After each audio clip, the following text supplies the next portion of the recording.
Welcome to the series of final term preparation. ये final term की preparation series की video है। Complete series इस चैनल के ऊपर अपलोड की जा रही है और आज की वीडियो के अंदर आपको MGT 111 की फाइनल टर्म की प्रिपरेशन के लिए लेक्चर नंबर 36 से 40 तक करवाया जा रहा है और फाइनल टर्म के हिसाब से आपको मेन पॉइंट्स करवाए जा रहे हैं। तो शुरू करते हैं आज के इस ट्यूटोरियल को। इसमें सबसे पहले है टीम नॉर्म्स। जब ग्रुप मेंबर एक दूसरे के साथ मिल के काम करते हैं तो वो कुछ एक्सपेक्टेशन फॉर्म करते हैं कि कैसे वो खुद भी और दूसरे मेंबर्स जो है वो बिहेव करेंगे। और इनमें से कुछ नॉर्म्स तो ऐसे होते हैं जो कि कैरी ओवर होते हैं सोसाइटी से जनरल में, जैसे कि प्रॉपरली ड्रेस करना या फिर शो अप करना टाइम के ऊपर। और कुछ ऐसे होते हैं कि पार्टिकुलर होते हैं ग्रुप के साथ और उसके जो स्पेशल गोल होते हैं, जैसे क्वेश्चनिंग करना, कन्वेंशनल आइडिया। तो टीम नॉर्म जो है वो अलाउ करता है मैनेजर को कि गाइड करें टीम मेंबर को एक क्लियरली और एक्सेसिबल फॉर्मेट के अंदर एडवाइस करते हैं उनको कि कैसे बिहेव किया जाए डाइवर्स सर्कमस्टेंसेस के अंडर। और टीम कोहेसिवनेस की अगर हम बात करते हैं तो ये एबिलिटी होती है एक टीम की कि यूनाइटेड रहा जाए और वर्क किया जाए एज अ सिंगल ऑर्गेनिज्म ताकि अचीव किया जा सके कॉमन गोल को। और चार तरीके हैं कोहेसिवनेस को। कोहेसिवनेस या सॉलिडेरिटी जो होती है टीम के अंदर, उसको अचीव किया जा सकता है अडॉप्ट करते हुए कुछ मेजर्स और कुछ मेथड जो हैं वो ये हैं कि इंड्यूस किया जाए कंपटीशन को, इंटरपर्सनल इंट्रैक्शन को बढ़ाया जाए, इंट्रैक्शन को बढ़ाया जाए, क्रिएट किया जाए कॉमन गोल्स को और कॉमन फैट्स को। उसके बाद ये कि मेकिंग टीम्स इफ़ेक्टिव, कैसे टीम्स को इफ़ेक्टिव बनाया जाता है। तो इस बारे में क्या है कि बहुत से मैनेजर इस बारे में जोक सुनाते हैं और या कंप्लेन भी करते हैं। जो कमिटीज़ और जो मीटिंग्स हैं टीम की, ये जो है टाइम वेस्टर हैं, ये मैनेजर्स की तरफ से ये कहा जाता है। कम्युनिकेशन की हम बात करें तो कम्युनिकेशन भी एक बहुत बड़ा टॉपिक है और बिज़नेस कम्युनिकेशन का कोर्स भी इसी वजह से पढ़ाया जाता है। तो कम्युनिकेशन को कुछ इस तरीके से डिफ़ाइन किया जाता है कि ट्रांसमिशन होती है इन्फॉर्मेशन की, मुंतकिल होती है इन्फॉर्मेशन, एक जगह से दूसरी जगह जाती है, या फिर मैसेज भी एक पर्सन से दूसरे पर्सन तक और एक जगह से दूसरी जगह तक। तो यही कम्युनिकेशन का मतलब है। कम्युनिकेशन का ये मतलब नहीं होता नॉर्मली तौर पर लोग समझते हैं कि बोलना जो है वो कम्युनिकेशन है, नहीं, बल्कि मैसेज जो है वो एक पर्सन से दूसरे पर्सन तक, एक प्लेस से दूसरी प्लेस तक पहुंचना मैसेज का या इन्फॉर्मेशन वगैरह का। टास्क इंटरडिपेंडेंस होती है, यानी कि टास्क असाइन किए जाते हैं मेंबर्स को ग्रुप के अंदर, इंटरडिपेंडेंस होते हैं वो। और आउटकम इंटरडिपेंडेंस भी होती है। जो आउटकम या जो रिज़ल्ट होता है ग्रुप एक्टिविटी का, वो रिज़ल्ट होता है एफर्ट का तमाम मेंबर्स के, और तमाम मेंबर्स शेयर करते हैं रिवार्ड और वो प्राइड लेते हैं रिजल्ट में। इसके अलावा पोटेंसी इफेक्टिवनेस होती है, हर मेंबर जो होता है ग्रुप के अंदर कंट्रीब्यूट करता है इफेक्टिवली के रिजल्ट को अचीव किया जा सके। अब अगर हम कम्युनिकेशन प्रोसेस की बात करते हैं तो हमारी जो रोज़मर्रा की ज़िंदगी, हम कम्युनिकेट कर रहे हैं और शेयर कर रहे हैं इन्फॉर्मेशन एक दूसरे के साथ और आइडियाज़ भी। कभी कभी हम अंडरस्टैंड करते हैं जो दूसरा शख्स कह रहा है उसको अच्छी तरह अंडरस्टैंड भी कर लेते हैं, और कभी कभी हम मिसअंडरस्टैंड कर जाते हैं। हम कुछ, वो कुछ और कहे, हम कुछ और समझते हैं, वो उसने कुछ और मैसेज लिखा है, हम कुछ और मैसेज समझते हैं। मिसअंडरस्टैंडिंग से ज़ाहिर बात है डिफरेंसेस आते हैं, कॉन्फ्लिक्ट भी आता है, ग्रीवेंस भी आता है, और इवन के ज़ाहिर बात है जब वो कॉन्फ्लिक्ट बढ़ जाता है तो फिर मामला जो है वो ख़राब हो जाता है। तो इख्तलाफात वगैरह भी पैदा इसी वजह से होते हैं कि मिसअंडरस्टैंडिंग की वजह से इख्तलाफात भी जो है वो पैदा हो जाते हैं कि जो कम्युनिकेट करने वाला है, बोलने वाला है, या जो जिसने लिख कर मैसेज भेजा है उसको कुछ और मतलब उसका लिया जा रहा होता है। कम्युनिकेशन के अंदर सेंडर होता है, जाहिर बात है जो मैसेज भेजता है जो इनिशिएट करता है कम्युनिकेशन को कुछ पर्पस के साथ, और रिसीवर होता है जो कि रिसीव करता है और परसीव करता है वो सेंडर के मैसेज को अपने, जाहिर बात है परसेप्शन के मुताबिक उसको वो मीनिंग देता है जो भी उसका परसेप्शन है। एनकोड होता है जो कि सेंडर करता है, ट्रांसलेट करता है इन्फॉर्मेशन को, ट्रांसमिट किया जाता है सीरीज़ ऑफ वर्ड सिंबल वगैरह के अंदर, और डिकोड किया जाता है जिसके ज़रिए इंटरप्रेट किया जाता है जो मैसेज रिसीव किया गया, और उसको मीनिंगफुल इन्फॉर्मेशन के अंदर किया जाता है, अपने हिसाब से उसको मीनिंग दी जाती है, यानी कि जो भी परसेप्शन होता है उसके हिसाब से रिसीवर करता है ये काम। नॉइज़ से मुराद कोई भी फैक्टर जो कि डैट जो कि डिस्ट्रीब्यूट करता है, कंफ्यूज करता है या फिर इंटरफेयर करता है कम्युनिकेशन के साथ। फीडबैक की बात करें तो डिटरमाइन करता है कि क्या जो मैसेज रिसीव किया रिसीवर की तरफ से उसको समझा भी गया उसी तरीके से जो सेंडर भेजने का मकसद था, यानी कि जो सेंडर ने भेजा उसी तरह उसको समझा भी गया है कि नहीं समझा गया, ये फीडबैक में आ जाता है। उसके बाद टाइप ऑफ कम्युनिकेशन। अब कम्युनिकेशन की जो दो मेन टाइप हैं वो तो फॉर्मल और रिटन है। फॉर्मल जो होती है उसके अंदर लेटर, मेमोज रिपोर्ट्स और कोई भी डॉक्यूमेंट जो होता है ऑर्गेनाइजेशन में। इनफॉर्मल कम्युनिकेशन में अनरिटन आ जाती है, वर्ड ऑफ माउथ भी आ जाता है, गॉसिप जो लोग करते हैं आपस में, और इसके अलावा एक्सचेंज ऑफ इन्फॉर्मेशन होती है इनफॉर्मल ग्रुप में। इनफॉर्मल ग्रुप बना के लोग जो आपस में बातें कर रहे होते हैं वो भी इनफॉर्मल कम्युनिकेशन में आ जाती है। इंटरपर्सनल कम्युनिकेशन की हम बात करें, सो प्रोसेस जो होता है कम्युनिकेशन का इंटरपर्सनल कम्युनिकेशन में वो सेम है जैसे कि सेंडर, ट्रांसमिशन, रिसीवर, फीडबैक वगैरह। मैसेज को लाजमी तौर पर अंडरस्टैंड करना चाहिए क्लियरली, बगैर किसी मिसअंडरस्टैंडिंग के बगैर। डिफरेंसेस इन परसेप्शंस की बात करें तो लोग जो होते हैं डिफरेंट बैकग्राउंड से, नॉलेज की और एक्सपीरियंस से अक्सर वो परसीव करते हैं सेम फिनोमेना को डिफरेंट पर्सपेक्टिव, एक ही चीज़ को वो मुख्तलिफ मीनिंग दे देते हैं, मुख्तलिफ तरह से समझ रहे होते हैं। इमोशंस ऑल स्टेट की बात करें तो इमोशनल रिएक्शन जैसे कि anger, love, defensiveness, hate, jealousy, fair, embarrassment वगैरह ये इन्फ्लुएंस करता है कि हम कैसे अंडरस्टैंड करते हैं दूसरे को जो है हमारे मैसेज से। तो इन तमाम चीज़ों का भी असर पड़ता है कम्युनिकेशन के ऊपर और मैसेज को समझने के ऊपर। उसके बाद ये कि inconsistence between verbal and non verbal communication. कभी कभी ऐसा भी होता है कि वर्बल मैसेज कुछ और है और नॉन वर्बल कुछ और हो रहा होता है।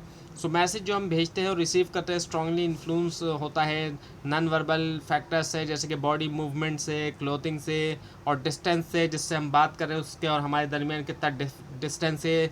इसके अलावा पॉस्चर से, जेस्चर से, फेशियल एक्सप्रेशन से और आई मूवमेंट से। तो होता क्या है, अब एक शख्स मुंह से कुछ और बोल रहा है लेकिन उसका जो फेशियल एक्सप्रेशन है या बॉडी लैंग्वेज है उससे कुछ और पता चल रहा है, तो ये इनकन्सिस्टेंसी कहलाई जाती है वर्बल और नॉन वर्बल कम्युनिकेशन के अंदर। ट्रस्ट की हम बात करते हैं तो एक रिसीवर का ट्रस्ट या डिस्ट्रस्ट जो है मैसेज का वो काफ़ी हद तक जो एक फंक्शन होता है क्रेडिबिलिटी का सेंडर की रिसीवर के माइंड के अंदर। सो ट्रस्ट जो है जाहिर बात है क्रेडिबिलिटी का होना, दूसरे पे कितना भरोसा होना, ये चीज़ें आ जाती हैं। और इम्पॉर्टेंस ऑफ इफेक्टिव कम्युनिकेशन की बात करें तो इफेक्टिव कम्युनिकेशन जो है वो प्रोवाइड करती है कॉमन लिंक जो है मैनेजमेंट प्रोसेसेस के लिए, प्लानिंग का, ऑर्गेनाइजिंग का, लीडिंग का, कंट्रोलिंग का। और मैनेजर का जो टाइम होता है जाहिर बात है बहुत ज़्यादा टाइम लगाया जाता है कम्युनिकेशन करने में, एम्प्लॉयज़ के साथ, सुपरवाइज़र के साथ, सप्लायर के साथ या कस्टमर्स के साथ। और इफेक्टिव कम्युनिकेशन स्किल्स जो होते हैं मैनेजर के एसेंशियल होते हैं, ज़रूरी होते हैं कि वर्क को किया जाए। अब जो फैक्टर्स हैं ज़ाहिर बात है ऑर्गेनाइजेशनल कम्युनिकेशन में जो फैक्टर्स इन्फ्लुएंस करते हैं ऑर्गेनाइजेशनल कम्युनिकेशन को, वो अथॉरिटी का स्ट्रक्चर आ जाता है, जॉब स्पेशलाइजेशन और इन्फॉर्मेशन की ऑनरशिप भी आ जाता है। वर्टिकल कम्युनिकेशन की बात करें तो ये कुछ इस तरीके से जाती है वर्टिकल कम्युनिकेशन, ये ऊपर से नीचे तक और नीचे से ऊपर तक जाती है ये। और लेटरल और इनफॉर्मल कम्युनिकेशन की हम बात करें तो यूजुअली फॉलो करती है पैटर्न जो है वर्क फ्लो का ऑर्गेनाइजेशन में, जो कि होती है मेंबर्स के दरमियान वर्क ग्रुप के, और इसके अलावा होती है एक वर्क ग्रुप और दूसरे के दरमियान, और मेंबर्स के दरमियान होती है डिफरेंट डिपार्टमेंट्स के, और लाइन और स्टाफ एम्प्लॉयज़ के दरमियान भी होती है। यूजिंग कम्युनिकेशन स्किल की बात करें तो हमें लाजमी तौर पर डील करना होता है कॉन्फ्लिक्ट से हमारी पर्सनल लाइफ में और जो ऑर्गेनाइजेशनल एक्टिविटीज़ में होते हैं। कॉन्फ्लिक्ट के अंदर एक डिसएग्रीमेंट होता है, लोग इख्तलाफ जो है वो करते हैं किसके बारे में, स्केर्स रिसोर्सेज की एलोकेशन के हवाले से। क्लैश होता है गोल्स का, एक का गोल कुछ है दूसरे का कुछ और है। इसके अलावा स्टेटसेस लोगों के ज़ाहिर तो स्टेटसेस में डिफरेंस होता है, वैल्यूज़ के अंदर, परसेप्शन के अंदर, पर्सनैलिटीज़ में, तमाम चीज़ों में डिफरेंसेस पाया जाता है। और हम ज़्यादातर जो कॉन्फ्लिक्ट आता है वो आता है कम्युनिकेशन की वजह से। कम्युनिकेशन ज़ाहिर बात है अच्छी नहीं होगी तो कॉन्फ्लिक्ट ज़्यादा होगा, ज़्यादा इख्तलाफात होंगे लोगों के अगर अच्छी तरह कम्युनिकेशन नहीं होगी। सो नेगोशिएशन किया जाता है ताकि कॉन्फ्लिक्ट को मैनेज किया जा सके। सो डेली लाइफ हमारी ऑफ़र करती है काउंटलेस एग्जांपल, हमें भरी पड़ी है एग्जांपल नेगोशिएशन की। हम नेगोशिएट करते हैं पेरेंट्स के साथ, ज़ाहिर बात है जब हम उनकी परमिशन मांगते हैं कहीं पे जाने के लिए, और हम नेगोशिएट करते हैं अपने फ्रेंड के साथ भी रिक्रिएशनल एक्टिविटीज़ के हवाले से, और हम नेगोशिएट करते हैं ज़ाहिर बात है अपने बॉस के साथ वर्किंग आवर्स और कंडीशंस के बारे में। और देखा जाए तो सबसे ज़्यादा नेगोशिएट तो हमें बॉस के साथ ही करना पड़ता है।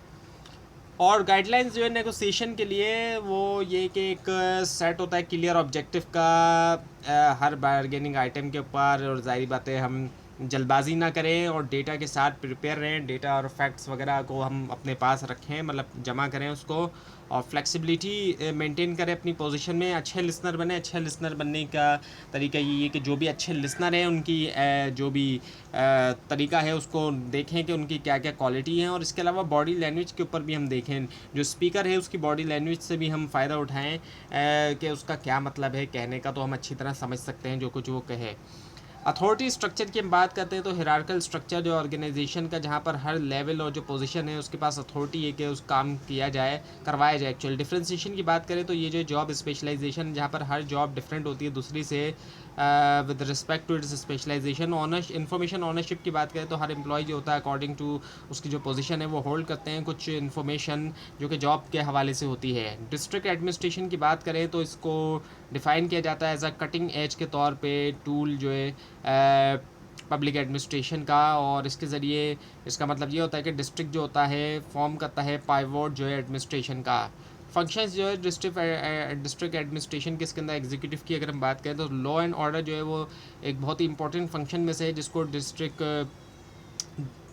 वाले परफॉर्म करते हैं।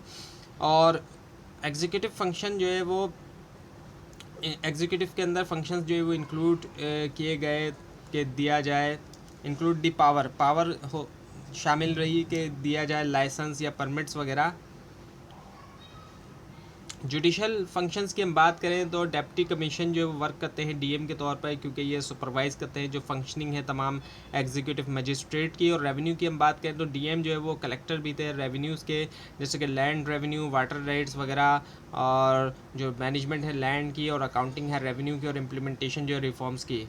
कोऑर्डिनेटिव की अगर हम बात करते हैं तो डीएम जो है वो परफॉर्म भी करते हैं कोऑर्डिनेटिव फंक्शन जो है डिस्ट्रिक्ट्स के अंदर। और एग्जीक्यूटिव फंक्शन की बात करें तो रिस्पॉन्सिबिलिटी जो होती है एग्जीक्यूट करने की या इम्प्लीमेंट करने की डेवलपमेंट प्रोजेक्ट्स। जुडिशल फंक्शन की बात करें तो हेयर किया जाए और अनाउंस किया जाए वर्डिक्ट जो है क्रिमिनल और सिविल केसेस के ऊपर। डेवोल्यूशन को अगर हम बात करें, इसको डिफ़ाइन करें तो डेवोल्यूशन का मतलब क्या होता है कि डिवोल्यूशन। सो ये जो है क्या है, ट्रांसफ़र करना रिसोर्सेज और पावर लोअर लेवल की अथॉरिटी जो है उनको किया जाए, जो कि लार्जली भी हो सकते हैं या होली इंडिपेंडेंट भी हो सकते हैं हाई लेवल ऑफ जो हायर लेवल ऑफ गवर्नमेंट होती है उसकी। और ये डेमोक्रेटिक होते हैं कुछ तरीके से और कुछ हद तक भी।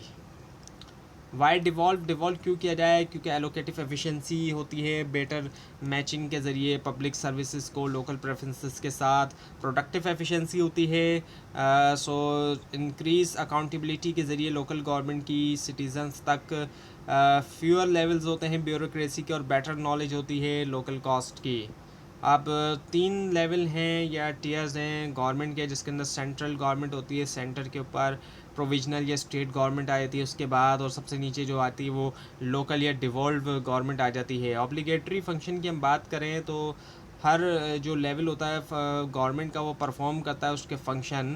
फॉर एग्ज़ाम्पल गवर्नमेंट जो सेंटर में होती है उसके पास रिस्पॉन्सिबिलिटी है डिफेंस की भी, करेंसी की भी, रेगुलेशन की, फॉरेन अफेयर की। तो ऑब्लिगेटरी फंक्शन होते हैं ये।